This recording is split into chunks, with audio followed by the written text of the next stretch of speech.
Hey, Darryl, Brian, and Johnny. Thank you so much for joining us. Thanks for having us. Thanks for having us. We are talking to Darryl DMC McDaniels, of course, of Run-DMC, and then two Public Enemy alum here, Brian Hardgroove on your bottom right, and DJ Johnny Juice on your bottom left. And what happens if we take the two of the biggest hip hop groups ever and put them together? We get Freedom, baby, out with a new single on Yeah. May 15th. All right. Yes. All right. Well, I want to get to the single. I'm on your side in 1 second, but first, let's talk about sort of the formation of the supergroup. You need no introduction. You know, your reputations precede you, but I'll list a couple. You know, Run DMC received the Grammy Life Achievement Award in 2016. Public Enemy gets the same thing in 2020. Run DMC is named the greatest hip hop artist of all time by both MTV and VH1. VH1 names "Fight the Power" by Public Enemy the best hip hop song ever. So you literally couldn't have two better. You know, this is cream of the crop combining. So, how Yeah. did the idea to join forces come about? Oh, we're next door neighbors. Really? Queens Where and at? Long Island. Long Queens Island? and Long Island. Oh, Yes. nice. So that makes it really easy. We see each other all the time. We tour together. We do shows together. We're always collaborating on records. Yeah. So, like, we've been doing it. Now we're just letting the world know that we do it.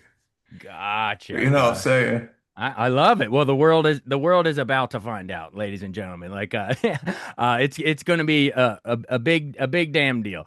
Awesome. And I guess I should say one more before we get to the actual song. Are the other guys, you know, your other cohorts, you know, Chuck D and Flavor Flav, or Run Simmons, are they? Did they all give their blessing? Or have they gotten any feedback yet on the song? Where do they stand? Well, we're all independent players. You know, it's like uh, it's not like the NFL. You know, it's like Right. you can't play for another team. You know, we're independent guys, and Yeah. you know, Chuck D just released something with the guy from the Doors. yeah, John Creed. Densmore. John Yeah. Densmore. Oh my goodness. I'm so mad. I search everywhere and I can't hear the damn song. Where is it? Where do we find it? I don't know. I heard Actually, about we did something recently for Bruce Springsteen's the Springsteen Center for the Oh, Arts. right. Is that on? Did y'all play the record? No, we did not. Oh, We only did Fight the Power, but C Doc happened to be in the area and he found vinyl copies of that single, so it's out there if you want to hear it. oh It's wow. out there. All right, cool. Yeah, we've had Mhm. Chuck D actually called into this show. It's a couple years ago. He came to my hometown, so a couple blocks from where I'm sitting, at the Weinberg Center. But it was like a speaker series, and so he was dropping knowledge on Freddie. Yes, yes. But great, and I've seen them live, and yeah. So, and I've talked to Run before. We'll get to that at the Kennedy Center in a Yep. second. But so big, huge fan over here. But real quick, I want to follow up. Juice, you said what you played with the Springsteen thing? Was this the Minneapolis show with Rage Against the Machine? No, Or something different. no. This was the American Music Honors. Oh, okay, okay. Springsteen has every year, so it was a condensed lineup, and that was cool. But And they opened ironically, it's a new venue that they opened at Monmouth University. Mine yeah, the opening would be June 7th. That's the Springsteen Center for the Arts. Yes, Nice. yes. This is a ramp up to it. Yeah. But you mentioned, you know, what led to the creation of Freedom, Yeah. and it's very similar to what Springsteen was doing with the Center for the Arts. He wanted to honor American music in all its different forms, Hmm. and it just so happens that Darryl, myself, Hardgroove, we're all big fans of music that is not considered rap or hip hop. We're big rock fans, Of course, Kings of jazz, Rock. blues, everything. So yeah, Yep. King of Rock. So this was an opportunity for us to, you know, go outside of our other entities that we I love worked it. with, Yeah. and and do something that was near and dear to our hearts, Yeah. and make a statement at the same time, because music doesn't really have any borders, Yeah. and that includes groups. To that point, listeners or viewers, however you're getting this podcast, all three of these gentlemen are in the Rock and Roll Hall of Fame from the group. So that, you know, that just proves your point. Yes. You've been busting down walls since, you know, with you all Run with Aerosmith and Right, Public, right. you guys with Anthrax, like you guys have been Yep. busting down literal and metaphorical walls forever. Well, that's a good segue. I'm on your side. The single drops May 15th. Who wants to plug it? You can start, D. No, you do it, Brian. It's your idea. It's part of an idea. Well, I didn't think the wall was going to be the Zoom grid. They're trying to break down which Zoom grid they're going to win. well, the condensed version of it is Juice invited me to work with him and D with the project they were doing a couple of years ago. And then we got to a certain point, and then I think we all got busy. But then we played in the summer at the See Here Now Festival at Asbury Park. And so D came down to do a couple of tunes with PE. And as we got together in the dressing room, D brought this song up that we'd worked on, I'm On Your Side. He said, B, we got to get this song out. We got to put it out. Yeah. And so I went back, when we got back to the hotel later on that night, I listened to it. I'm like, yeah, this has got to come out, because the lyrics are like, we just wrote it yesterday. It's timely. The people need to hear it. Yeah. It's really needed too, because I call it futuristic, modern, hip hop, folk, country rock, hip hop protest music. Wow. Hey, I like all of those genres. Put them together. Good quote on that. Say that 3 times fast. Go. I know. Just kidding. Peter Piper is picking it anyway. That's awesome. Well, no, hey, folks, no matter what genre you're into, you're going to get it all fused together in here. Well, how about lyrically? I mean, we all know what it's about, but for our listeners who are just discovering this for the first time, if they're about ready to download it, tease like a specific, bar or bars within bars, if you're going Rakim internal rhymes. We'll see. But see what that relates to today, like you're talking about. Like, give an example of what you're talking about. Well, oh wow, you're making me think about whatever. Because I don't write my lyrics down no more. That's right.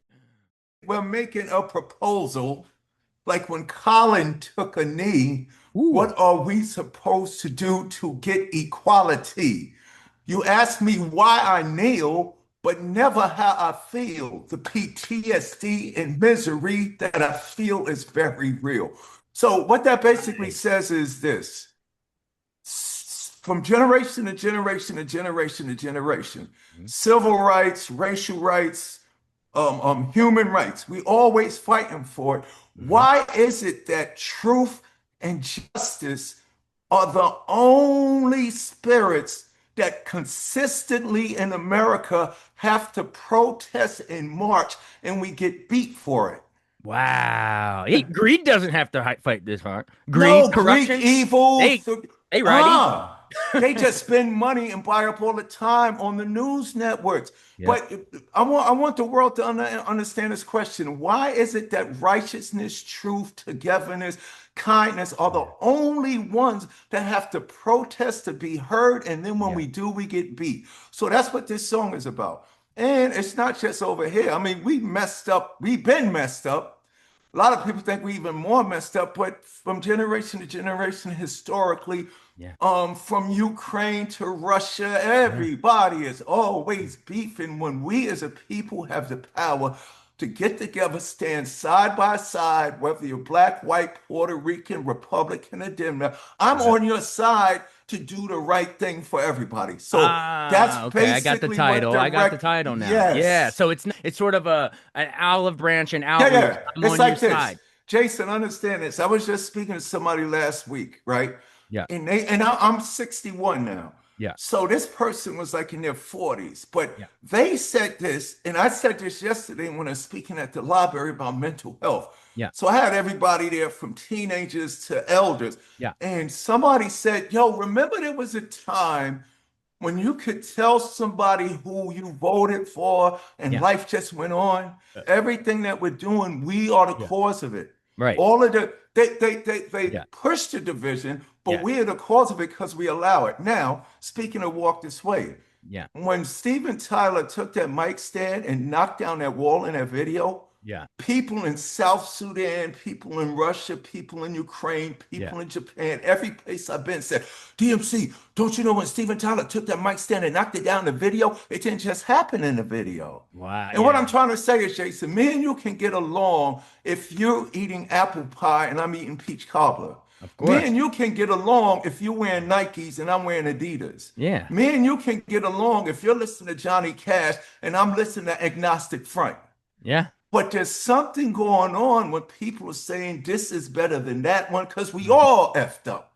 We Of are course. all effed up. But the only thing, the reason why PE and members of PE and Run DMC get together, and I want everybody to say this because I've been saying this for the last 10 years and now I'm getting applause for it. Yeah. The arts succeed where politics and religion fails, and politics and religion fails, been failing us since the beginning of time. So we're taking music. Because even though we're entertainers, don't call me a celebrity. That is something I could never be. I am you and you are me, and that is our reality. Yes. So we're taking the music. Like, Jason, you're part of this too. You Yeah, just man. don't have a band behind you. But when you turn that mic on, we are the voice of the people. Agree. So I I'm on agree. your side means Yeah. if everybody who hates evil, greed, and stuff going wrong, we can outnumber Absolutely. everybody who's doing wrong. The I agree righteousness entirely. can outnumber and stop, but see, we're nice people. We don't want to hurt you. We don't care how effed up you are. Yeah. We ain't going to beat your ass unless you really cause us to. So we're trying to be nice. That's why we're putting out this song. I love it, man. There's so much gold you just dropped. But yes, we are all a part of this. And you just basically just described my whole, thesis of even doing this podcast. The reason I call it Beyond the Fame is because there's so many people that are into, the TMZ clickbait, who's wearing what on the red carpet and who's dating who, the fame stuff, and Ehud Trollywood story. And I want to go beyond the fame. I want to go into your creative inspiration. Obviously, we can get to some of the cool songs if you want, but the creativity and then the social and personal stuff you guys are, trying to do good in the world. So that's what I'm hoping we're gonna, we do at the show. I got a song called America. Yeah. Which is coming out on my album that I'm putting out probably in September. But to answer your question, Harry Chapin, Jim Croce, and Grandmaster Caz inspired me. Sha-Rock Joan Jett and Janis Joplin got this little kid hip-hopping. I feel young. I'm like Neil Young. I'm not a fake one. I'm a real one. And even when I'm overseas, I'm always repping Hollis, Queens. So I love that. Inspiration. That's my inspirations. That is what I'm talking about. Yes, there's music is the universal language and it crosses boundaries. I appreciate you saying that. Well, I kind of alluded to it and it kind of goes with sort of the political themes we're kind of talking about of trying to bring people together. But DMC, I spoke to you. I guess you were with DJ Z Trip on the red carpet at the Kennedy Center back when LL Cool J. That was when he became the first rapper ever to receive the Kennedy Center honors in 2017. Yep. And I just thought we were sort of trending in the right direction. They were starting to do NSO concerts with like Nas and Kendrick Lamar at the Kennedy Center. I think they appointed Q-Tip as the inaugural artistic director of hip hop. Even a couple years earlier, Hamilton, Manuel Miranda had started, a poetry jam. Hamilton started at the White House poetry jam in front of Obama. And so it just felt like we were expanding the borders like you're talking about. And now, sadly, the current man in office has slapped his name on he called it the Trump Kennedy Center, and a bunch of people boycotted, understandably, and now it's closing down for 2 years. I just wanted to get your all's take on that. Well, we try not to get too much into the immediate personalities, because it creates more problems than you want to deal with at the moment. But we're not stupid. There are character types, and those character types have always been around, and they've always butted up against the good of society. Yeah, and those character types now are fueled by additional character types that are really excited by greed. Yeah. And then when you put those things together with a hatred that's never been solved, then you have what we have. And education is the key. And not necessarily the education that we were getting growing up, because a good half of that education was not true with regard to history. At least it's not 100% true. But education with regard to exposure. Yeah, we're I just found out about the Tulsa Race Massacre like a couple years ago during the 100th anniversary, and I was like, "Why were we never taught See? this?" You know? and there are a Yep. lot of people, and there are a lot of people still don't know about it. Yeah. Right? Maybe they'll And- Google it after we just name check it. But you know, take that for example. Yep. If someone just heard about that, who has some basic common sense, Mhm. they'll understand most of what they've seen. Yeah. They'll say, "Oh, that's why certain things are always, you know." So if you keep people from ever knowing about something, Yes. you can keep them from coming to conclusions that work against Right. your. Because history is written by the quote unquote victors. You know what I mean? So, so we got to keep fighting for the side of righteousness to become the eventual victors. And Brian, as you're talking, Brian Hardgroove, I can just see why Santa Fe University of Art and Design added you as what is that, Artist for Positive Social Change program. Yeah. So yeah, you're actually educating in addition to the music, which of course educates everybody. In fact, when I was just playing back to some of your all's music. I mean, I'm a lifelong fan, but to that point, I was literally just putting it on YouTube, and the top comment that popped up said, I was educated by more history by these guys' songs than my whole school. So that's exactly what we're talking about. Right, exactly. And you know, and to add on to that, it's like, you know, I learned a lot myself when Neil Young did Ohio. About what Richard Nixon did. 10 soldiers. And if you listen to that record's a hip hop record. Yeah. That beat is crazy and his flow is crazy. But so we've always learned the truth from the artists. Absolutely. And it's so funny, the dictators and the evil leaders of the world. Yeah. And I always say this to people, they say, yo, that's right. Before I send my soldiers and my army in there to beat your ass, to take y'all over, what's the first thing I'm gonna do? Go get me the musicians, the playwrights, the journalists, the book writers, the artists, and the reporters, the arts. Yep. And then that's what's happening. Yes, and that's what happened. Now, with the Trump question, my thing is this. This is the best thing to do, and it should only be done. You don't put a president's name on an entertainment or art center. You put another artist's name on that. Nothing against the presidents. Put them on keep them in their lane. Yeah. Well, I gotta say it was the Kennedy Center because after he was assassnated, they named it after him. But but I got your point. You're saying let's not put presidents' names on. No, especially it's from the artists, and then that's education right there. Yeah. For all the black kids and the white kids can see something they could become. The rich kids and see, hip hop is the only thing that made those Harvard kids know I'm no different from the kids in Compton. Exactly. Hip hop did it. Now, not saying it wasn't there, because what people gotta understand, when we was growing up, Jason, there was two things that dictated our artistic, educational, and personal representation. And this is beautiful. Saturday morning at 12 noon, it was the black guy, Don Cornelius, on Soul Train. Nice. And then you wait another hour at 1 o'clock on ABC was the white guy, Dick Clark, on American Bandstand. So we saw all of that. Those artists we wanted to be.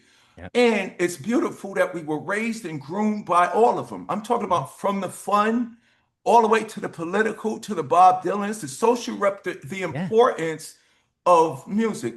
Hip hoppers, and even before rappers came around, these entertainers, George Clinton and them, was literally our superheroes. Yeah. So when first of all, they didn't want hip hop in the business. Where you going to be in 2 years? It's a fad. It's going to die like disco. But once we got in, what we learned from the elders who were doing what we're doing with this record on I'm on Your Side. Yeah. We learned that from them and knew we had a responsibility.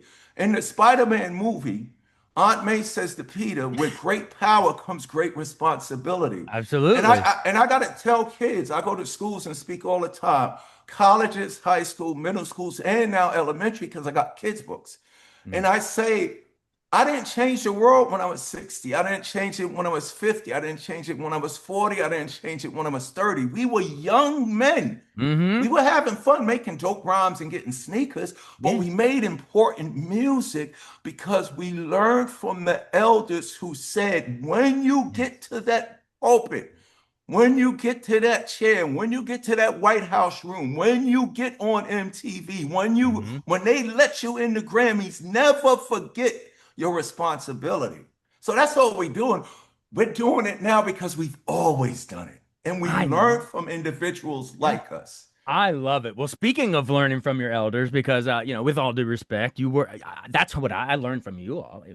I'm in my 40s. I'm a 41-year-old man now. Is that what I am? Something like that? 40, almost 42. But yeah, so you were the prior generation. I'm more elder millennial. And you guys are what? Yeah. Would you be Gen X, or would you still be the tail end of No, somebody said I'm baby boom? borderline. Borderline. That's me. I'm borderline. I'm more. I more Yeah. relate to Gen X than. But that's a good position that you're in. Exactly. You know what I'm saying? We're breaking all kinds of boundaries. But my Exactly. point is, I want, if there's some younger kids on here, or even this is when the nostalgia gonna kick in too for older people too. Nostalgia is necessary. Absolutely. Oh, it's great. It's great. Yep. There's recency bias. There's also nostalgia bias, and the truth lies in the middle. And I err towards nostalgia sometimes. I like that. But I'm a Jordan over LeBron. I'm more of a you think you were born yesterday, kids. But anyway, Right.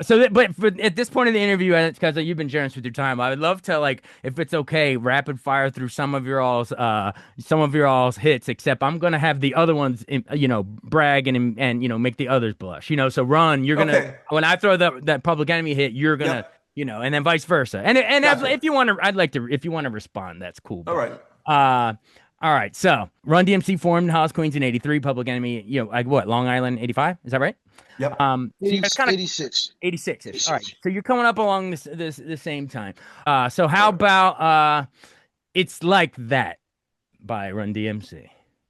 One of you public guys, talk about how, when you first heard it, or how it changed the game, anything. Juice has the better memory. Go, Juice. And that's the way it is. That's the way it is. It was unemployment at a record high. So they came straight up with social commentary right out the bat, which didn't really exist at the time, other than the message. Right. Big shout out to Duke Booty and for producing the message for Grandmaster Flash and Fear 5. But hearing that, but with a stripped down beat, not like a real musical, bass line and bad thing, but just drums started the whole, like, forget the music, just give me the drums. Yeah. And they came out with It's Like That, with a different type of rap cadence. And to make you pay attention. We was like, take the music away so they can really hear what hear what we're saying. The voices were big. They were big. It was huge. So to hear that, juxtaposed against the sucker MCs, and say, wow, these guys are both sides of the coin. Yeah. And that really made all the people in the hood, especially people like me, pay attention. I love it. All right. How about so now I'll toss this to DMC.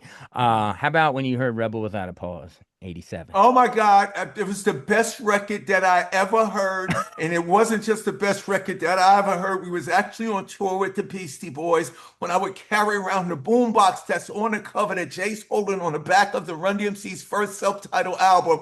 But when Rebel Without a Pause came around, Leo Cohen was our road manager. It was crazy. Russell would come on the road, me, Russell, Leo, the Beastie Boys, Jay, DJ Hurricane. Yeah. We would perform and rush off stage to get back to the dressing room to hear this and over.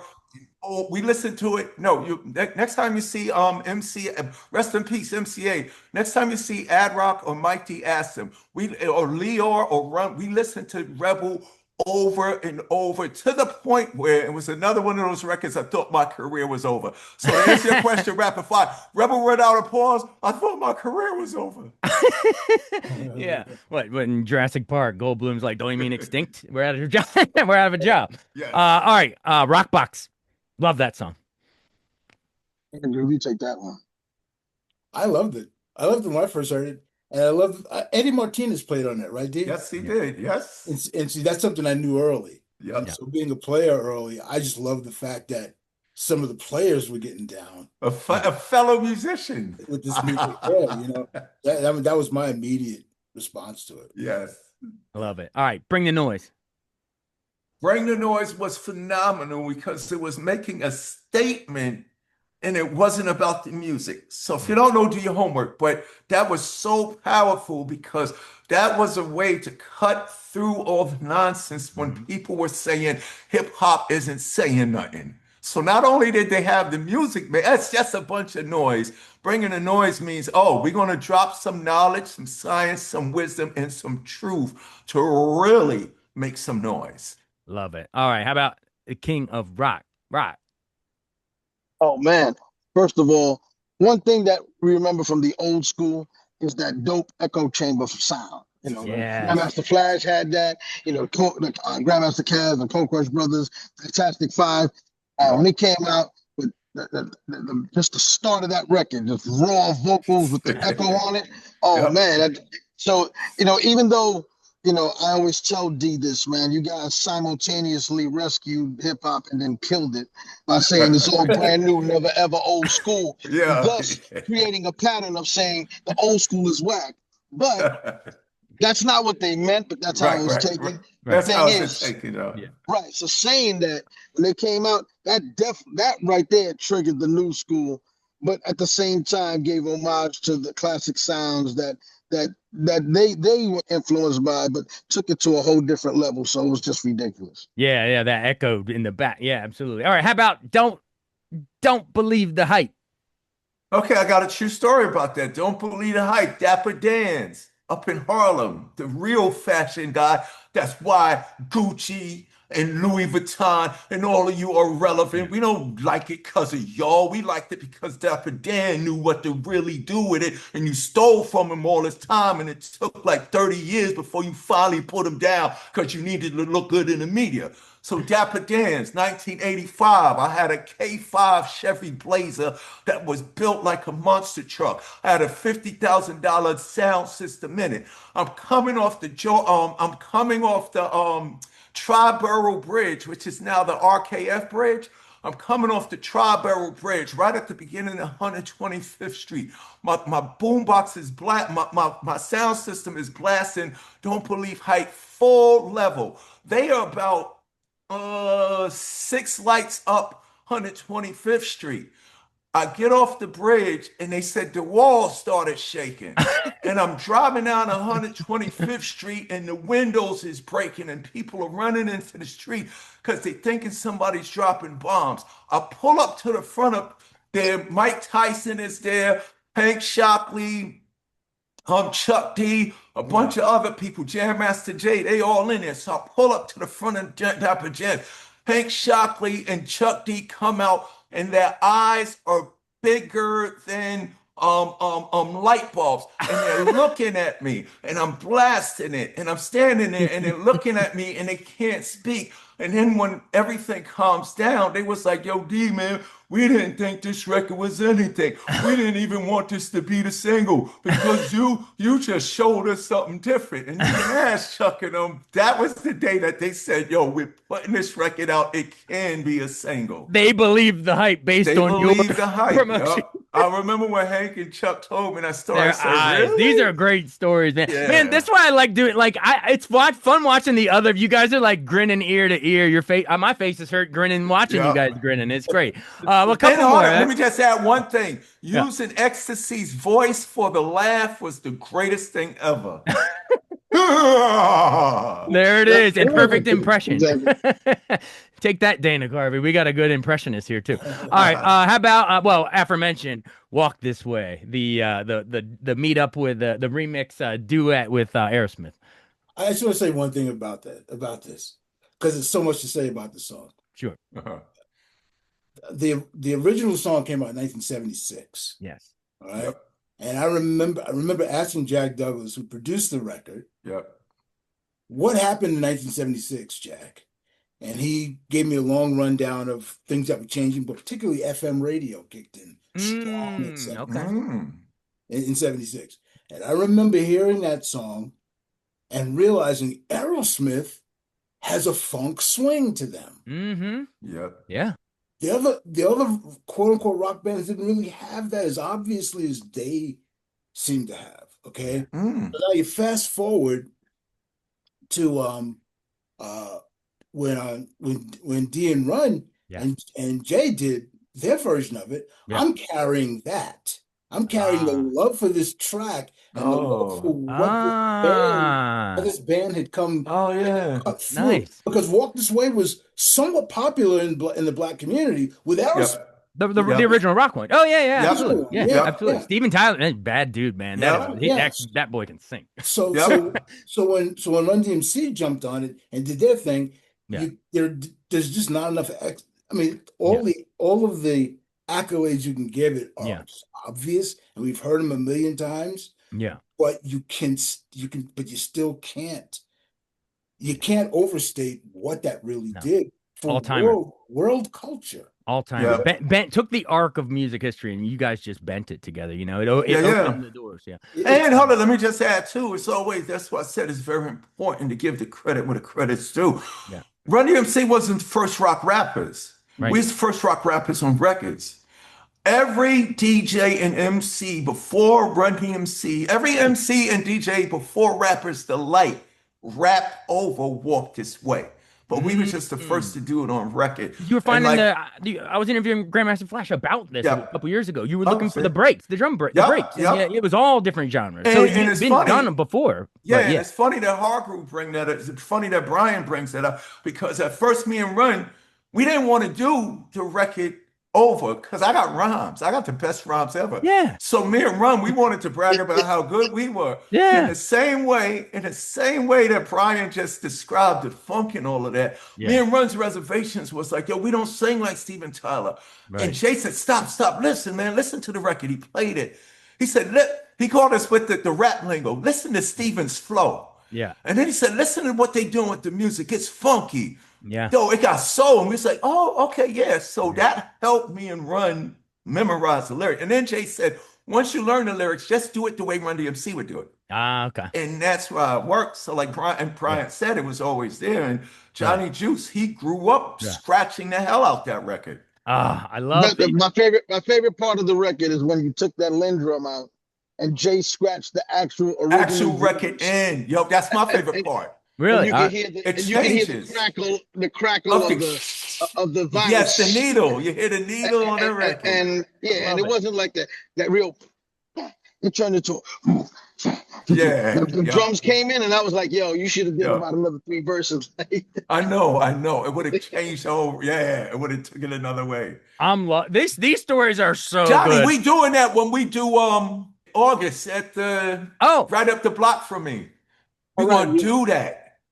You met life. The Yes, scratching? yes. Oh Nice. yeah. I love it. I love it. Yep. By the way, one more on that thought on real quick. Trivia I heard. I don't know if it's apocryphal, but I think it's true. I think I read that Steven Tyler and the guys were like on the tour bus watching Young Frankenstein, the Mel Brooks, and where Igor goes, "Walk this way," This and they way, go, yeah. "No, walk this Yep. way." And I think that's where they got the title. So Yeah. it's funny how stuff. But that's my movie segue into Okay. Fight the Power, Do the Right Thing. Both big off of movies. That's the best segue I got. But when you first heard that, obviously it became It's a prophetic record. Yeah. It sums up all the struggles of the civil rights. It sums up everything that was brewing in our community, from the heroin epidemics to the crack epidemic. And it spoke about what we need to do in a way where people can understand it. They didn't sugarcoat the message. And it was almost like Chuck and knew something was about to come, and here we are right now. Yeah. So Fight the Power was a bold, courageous, selfless, it was almost suicide to come at that time saying this when everybody was thinking it is all good. Oh yeah, So- like what? The late it was end of Reaganomics, beginning End of of George Reaganomics. first So, Bush, you know, and then it's here like- comes this song, and I Yeah. like that it's time stamped forever. 1989, the number, another summer, Santa Fe- another yeah. summer. But then, but listen, he said another summer. Ah. It's just like I started out talking out over and over every Back summer. to Tulsa. There's people Every summer, Red Summer. So that was a courageous call yeah. to action. Yeah. And like most great works of art, I mean, now we look back on it and we're like, yeah, that's Do the Right Thing is the masterpiece. That song's the masterpiece. But, in its day, they picked Driving Miss Daisy over it. Yeah, and come even on, Glory man. that year would have been a little bit Right. better. But Exactly. you know what I mean? They always go the safer route and then realize Don't pick that one. well, because it's so ahead of its, or it's so, And what, in your what's face. beautiful about it, even though it didn't get picked, the world still, everybody in the world got to hear it. Absolutely. You know what I'm saying? It's all, they do little subtle things to silence stuff. Yeah. That's why in the record, when people hear this record and see the video, Yeah. there's a part where I say, You know, I say it's spread just like the flu. It's what we call hard times. It's tricky to me and you, just like it's tricky to rock a rhyme. We'll Ooh. go marching in the streets. We will not run and hide. And when handcuffed in that courtroom, I'll be right by your side. Wow. You know what I'm This saying? is powerful stuff. And this is new music, folks, but it could be written anytime. Honestly, it's timeless. You know what I mean? It's inspired by Fight the Power. I love it. And all the songs before that. Of course. And that was inspired by something, and that was inspired. 100%. Yep. Yeah, absolutely. Just like Spike was inspired by other filmmaker. You know what I mean? Yep. Gordon Parks, etc. It's all right. We got time to do Tricky. Take it. You want to take the My Sharona thing, Brian? Because that's your thing. Ooh, my little pretty. Yeah, anyway, or Weird Al is below it, but yeah. Well, you know, the impact of the song is like I said, everyone at a certain point, everyone knows a particular tune. Yeah. When Juice mentioned My Sharona, yeah, a lot of people don't know. There's a lot. My Sharona wasn't popular in Black America like Walk This Way was. You know, so everyone doesn't really know what the foundation of a tune might be. Right. But the impact of the tune, I think, is the most important. The impact of an act. And when we did Tricky at the See Here Now. Yeah, it was crazy. If there was no indication, it's the first time I got a chance to see a majority white audience react to that song. First time I got a chance to see it. You know, I'm like, well, I knew it was popular with everybody, but watching people react is a really good reminder of why, speaking for myself, why I do this. Of course. A reminder why I do this. And as I said in one interview last week, that I really feel extremely lucky to be working with D and Juice on this, because right now is when this needs to be happening. But Tricky is just another one of them. And you know what's crazy, Brian? It's funny that we got a DJ and MC and a musician together. Yeah. And there's no hip hop, there's nothing without the musicians. But here's some little trivia. Hopefully somebody wins a contest with this. Tricky was originally a rhyme routine that we would do over Kraftwerk's numbers. I didn't know that. Boom, diggity, diggity, diggity, it's tricky to rock around. Because it was like, oh, if you play with the Cold Crush, or if you play with the Fantastic Five, or you play with the Touches 3 of the Crash Crew, you got to have a rhyme routine. So it's funny, I took the cadence from, oh, Mickey, you're so fine, you blow my mind, hey, Mickey. No way. Yeah. I mean, the MCs knew that. So instead of Mickey, it's Tricky. It's Mo Mickey. D, All they knew it. It's a rhyme routine, but we made it into a record. That was Run-DMC's advantages that made us really so popular, because we always wanted to do what we was doing at the block parties on records. Big shout out to Tony Basil, who's also a hip hop legend. Yeah. Oh, huge. choreographer and one of the members of the Lockers. With Shabba-Doo and nice. So Tony Basil is part of the culture.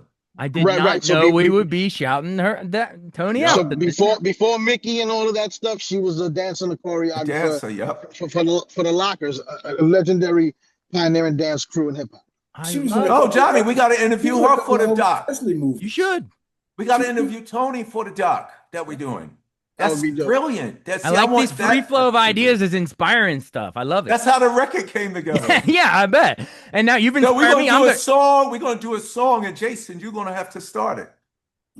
I would love to. How do I start it? I'm not Jam Master J. No. But I am a J. You're gonna come and do your thing. Don't worry. Hey, let me know. I'll do whatever you need. And we're gonna drop a beat with you, and you're gonna go, yeah. It would be the honor of a lifetime. Seriously, let me know. I know you're probably just blowing smoke, and then when we hang up, they'll be like, I'm listening to you speaking the microphone. Really? I'll be. Your face is gonna start the video. Really? Yep. That's how fine. Ideas go. I'm fine. If that comes true, I'm in. Let's go. And until then, I'm gonna, we got a 5-month-old daughter. That's an old picture, but I'm gonna borrow your idea, and I'm gonna, when I'm Goofy. How old is she now? 5 months, almost 6. But Goofy is her favorite character. Right? If she's crying, you just go, gosh, stop. But I'm gonna go Mickey. You just inspire me. I'm gonna say it's Mickey. Mickey, Mickey, J2 Mickey. Yeah. Yep, that's it. That's it. Oh man, you guys have been really generous with your time. Do we gotta bounce, or do you mind going a little longer, or I want to give you guys the, I'm flexible. Okay. I'm good. Maybe we can take it the full hour. Maybe we'll bounce. Maybe Yeah, let's go. All right, cool, hour. cool. All right. Well, because I want to, I want to be fair, and I threw out 5 Run-DMC songs, but not. Yeah. I want to do shut them down. How about you pray shut them, or do you want to do 911 was a joke? Do you care? No, shut them down. Yeah. Oh my God. I testified, my mama cried, black people died when the other men. But here's my favorite thing. Yeah. And this is really, really true. He says, I like Nike, but wait a minute. The neighborhood supports to put some money in it. The corporations, they got to give up the dough to my town, or else I got to shut them down. I don't wonder. I wonder about this. All of it. Now, first of all, it's kind of the black people's fault that's running around buying all this nonsense instead of supporting the stores in the neighborhood. And yeah, what I mean by that, we running around spending all this money on Gucci and all of this stuff, and we won't support the creators and the entrepreneurs in our own community, right? Like other races do. Yeah, I was in Indiana, South Bend. Is that where Notre Dame is? Yeah, at? Man, South Bend. Yeah, Rudy, so I was in Rudy. Yeah, I was in Indiana, right? Yeah, we was driving through, and like right outside of Indiana, it was like this neighborhood, right? And it was all Latin American people. Yeah, you know what I'm saying? And it's crazy. It's about maybe when we was driving through, it was about a 10-block stretch, right? Yeah, and it was all of their own grocery stores. Yeah. You see no Stop and Shop. It was all of their own bakeries. It was all their own schools and stuff like that. But the beautiful thing about it, Mr. Government, is that Mrs. Government, is that these were the people making sure the other communities around them could function. Right. But it was amazing to see that. So we got a lesson to learn. Yeah. And we got things to do. But like they say, shop local, Yeah, shop local. But what I'm just saying, we are perfect examples. Our communities can be one community that creates heaven on earth. Yeah. We can do it. All scriptures say all philosophical things. Yeah. If we want it to happen, it can happen. Yeah. Before I go, I just want you to know just what you've been listening to. It's a song that proves we can do anything that we want to. Tell all the kids, no matter what it is, dreams really do come true. The world can change. It could be better if we really, really want it to. Woo! That is exactly. I'm geeking out over this whole interview because it's just like we're trying. Yeah, we did a little bit of the the memories of songs, but it's the purpose of why we all do what we do. Like, because there's people listening to it. Trust me. There are Republicans, Democrats that listen to me, family, friends. Right. We all have them in our family. There's there's the MAGA uncles or whatever on the other side. But the idea is that we can all come together and rally around what's right, what righteousness. And you really sparked something with me, Run-DMC, when because most people want to do right. Even Jesus said the evil man loves his daughter. But he's going to come kill you. What if the evil man didn't come kill you and use that love over there? Everything gets better. It shouldn't be just make America great. Make all great again. Exactly. Because we're supposed to be. Fuck America. Exactly. You know we can. Yeah. I still. I'll support. America's cool. Like United States could never be great until we get rid of all the hate, racism, and bigotry, and all forms of negativity. Yeah. So this rhyme is my tribute to all the good people. I salute. Life is a struggle. This is true. And if you're going through something, this one's for you. Make all great again. Make all great again. I don't care if you're Bad Bunny or if you're in the Gulf of Mexico. Make everybody great again. Let's do it. No one's eating cats and dogs. That's just scare tactics. You know what I mean?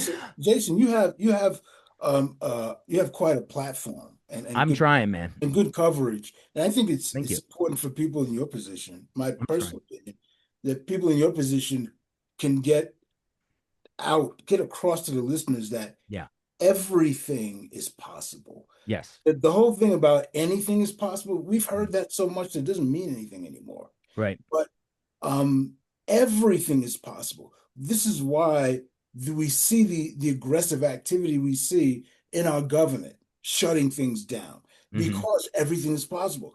Things have always shifted in the world. Have always shifted. Right. We're just coming out of a relatively secure time period. Right. You know, these time periods that are secure, they happen during lifetimes. So, you know, people have been born and died before anything significantly changed in America. Right. Right.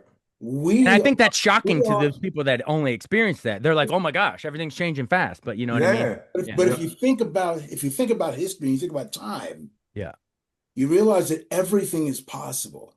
Yeah. And the aggression that we're seeing is we should be happy to see the aggression we're seeing now, because that means the foundations are shifting.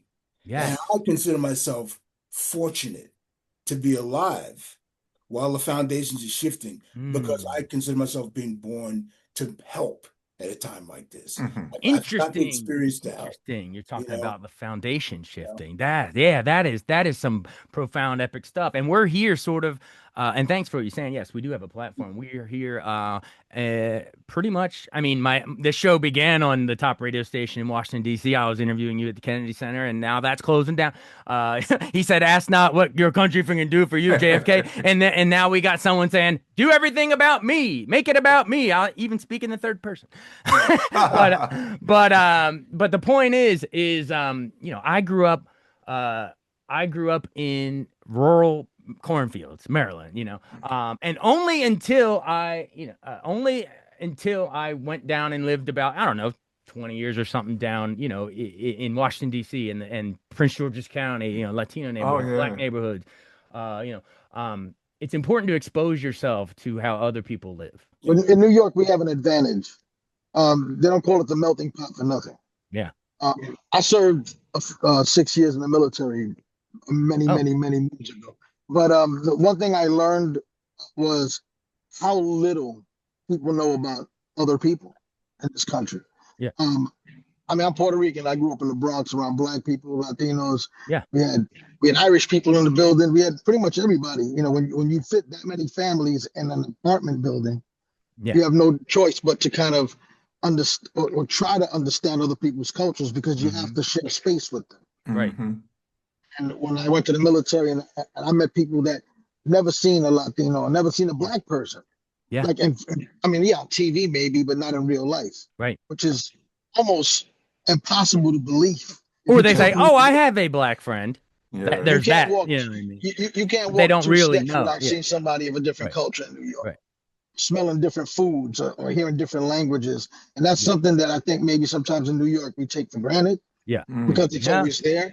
But me traveling in that capacity, not in the music capacity, but in a real world capacity, seeing people that really have no idea how other people really live in their own country. This is not in a faraway land somewhere. Yeah, no. Right. That's true. It made me really try to adjust how I interact with people, especially ones that aren't from New York, not from my area, because they don't have that background or that understanding. There's a lot of people, even in the hip hop world, that can't understand how Blacks and Puerto Ricans are cool, because where they live, they didn't talk to each other. There was problems. I'm like, what are you talking about? We was like this in New York, son. Yeah. But to them, they're like, they don't see that. They don't even understand that. And it's not even something that you know, it's incredulous to them. So they'll sit there and say, nah, man, that couldn't have possibly happened. Right. You know, why would they want to mix over there? But we didn't see each other like that growing up in our hoods.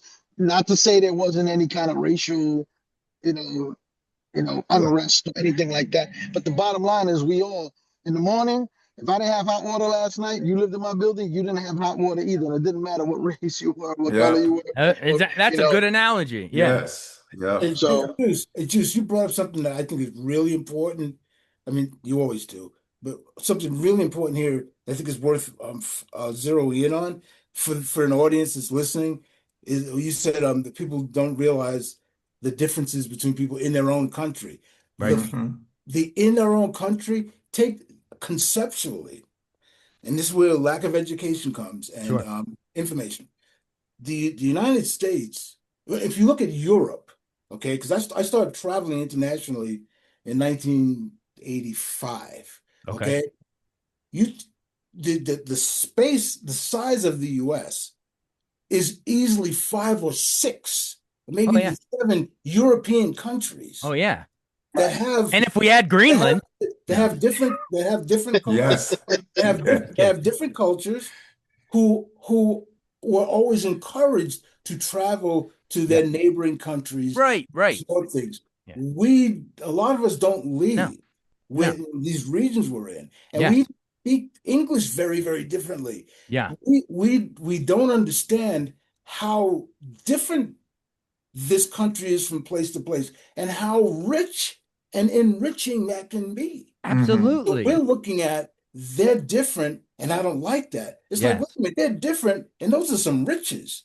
This country it's a good has thing that. to find the This difference. country has that advantage, and we are not taught to look at that advantage. Hold it. The funny joke is everybody in America ain't from here. Right, exactly. And you got in people fact, we're all telling me, immigrants, really, if you trace it back. Yeah. If somebody ever say, go back to your own country, all you got to do is say, I'll leave if you leave. Yeah, I'll be right unless you're behind Native American, then unless you're Native American, shut up and don't even utter that. Well, one big issue is that ethnicity and nationality aren't the same thing. Yeah. And in other countries, let's say like a China or like a Japan, from the outside, it would appear that they're synonymous. Right. Japanese culture, Japanese food. And in America, there is no American food. There is no American language. There is no American anything because America is literally the sum of its parts. It's supposed to be the melting pot. In fact, it is the fact that it's made up of many different cultures and ethnicities. That being said, if these people never traveled, they wouldn't realize that there are different segments of Chinese society that aren't like the other areas of Chinese society. Right. It's just from outside. We say, those are Chinese. That's what they eat. That's how they speak. Meanwhile, there's multiple dialects, multiple languages, many different cultural differences. You know, I'm a martial artist, so I learned at a very, very young age. I've been doing since I was 3, so over 5 decades, martial arts. And even the different styles of martial arts are different depending on where in the country you took. 100%. So, you know, that is something that most Americans that don't travel tend to not understand. So what they do is they homogenize everything, and they'll say, well, this country is these guys that do this. These people are these guys. So what they want to do, unfortunately, is say, well, America needs to be like that too. We need to all be this, and we need to all, not realizing that we are the exception to all of that. Our strength is the fact that we're so diverse. And that is very hard to get across right now, especially in this climate where they're trying to homogenize society and bring back some kind of ideal that never existed. Yeah, exactly. Great again. When it was great again, what was it great? I think we're supposed to be getting greater and greater as we go. Well, great for who exactly? Great for who exactly? Exactly. Well, it's so funny you said that, and I know we got to run. My kid's crying in the other room. All right. But no, but I do want to follow up on what you said really quick. That we don't travel outside our own areas, right? Like, so I grew up an hour north of DC, an hour west of Baltimore. You know, we would go to Orioles games, Cal Ripken. We go to DC RFK Stadium and watch, you know, Joe Gibbs, and we want Dallas and all that stuff. But I did not know until I moved down there anything about go-go. And then now I've interviewed Big Tony of Trouble Funk and Sugar Bear from EU and Marcus Miller and Chuck Brown's son and you guys. And like, until you immerse yourself in something, I mean, that is like a huge go-go is just as big as, you know, what hip hop was where you are from. For sure. And I was less than an hour away and I never listened to it at all. Wow. And that just paints your point. And that's in the same, that's all in here in the DMV region. So imagine all across the whole country and the world. So yeah. We got a long Exactly. way to go. I thank you guys for doing this. Seriously, this has Thank been. you. I didn't know we'd go a whole hour, but this got deep. So I really appreciate it. And Yeah. congrats on the Rock Hall induction and all the others that have gotten in over the last couple of years. I think. Yes, thank you. Anything you want to say? Plug the new song before we go. It ties perfectly into what we were saying. You know, everyone check out Freedom, the band, and the supergroup, and the song is called "What I'm on your side. May It's 15th. available worldwide, wherever you download your music on May 15th. Absolutely. And you'll be able to download the video in some places as well too. So support it and get down, and hopefully we'll see you sometime soon. Awesome. And every voice on here to our listeners, we are on your side. We're breaking down the walls of left and right and whatever. We let's have righteousness and all the good things, justice, truth, all that, love. Why can't that win? We shouldn't have to fight and protest for it, like you're saying, you know. But it's the greed. The time for all the greed and stuff is over. You quoted Jesus earlier. He said, you know, it's easier for a camel to move through an eye of a needle than for a rich man to enter the kingdom of heaven. We shouldn't be building golden towers in Manhattan and worshiping that crap. Putting gold all in the White House, and I don't even care who's in it out. You can change it. And exactly right. No, you take the pieces in and out. It can be both parties. We've seen a lot of that. Take all that money, put more programs in the neighborhoods so the kids could have more access to art and education. Absolutely. Take all that money, build programs that will educate and put the homeless people to work in whatever capacity, because Benjamin Franklin said it's every human's desire to be occupied, or else you go crazy. Absolutely. Well, instead of being depressed by all of what's going on, which is depressing, right? I think the best thing is to remember that the worst of things need to expose themselves before you know what to do to fix it. Absolutely. Yeah, you want to meet the kid? You have to see all Instead of just leaving, I'll introduce you. Yes. Definitely. We were talking about, was that his little girl? Yeah. His daughter cried. You were talking about get your hands on dead presidents and all, but these are on the Mount Rushmore of hip hop here. This is Ada Lynn Fraley. Ada Lynn. Hey, Ada. Can you get her on the track? I mean, it was nice you want to put me on the track, but can you get her on the track? This is the future. Yes, it is. Definitely. That's why we're doing this. Yeah. And for Ada and all her people. Ada, exactly. So she was born, she's a miracle baby. My wife had uterine cancer. Johns Hopkins in Baltimore she's doing fine. Yeah, thanks. Okay. She's doing fine. You know, we're still getting scans and everything. But Johns Hopkins gave her three weeks to do an emergency egg retrieval, you know, IVF. Wow. And then we matched with the surrogate. And and here's Ada. There she Miracle is. baby. Right on. Hey, Ada. And it's like that. And that's the way it is. Or what were we saying? It's Mickey. She likes Goofy, but it's Mickey. Right on. Hopefully this movement, this song starts a movement that'll make this world better so that when she's of age, she'll live in a better place than we are now. Yep. Yeah, absolutely. Hey, I really appreciate it, guys. I didn't know we'd go so long, but I was trying to read your cues and it seemed like you were digging it, so I just kept going. Thank you. Thank you. Thank you. All right, cool. Thank you so much. I really, really appreciate it. Say bye, Ada. Bye-bye. Bye-bye. All right, guys. I'll see you later. She told me how to crawl this way. She told me to walk this way. All right, anyway. See you guys. Okay. All right, later. Bye.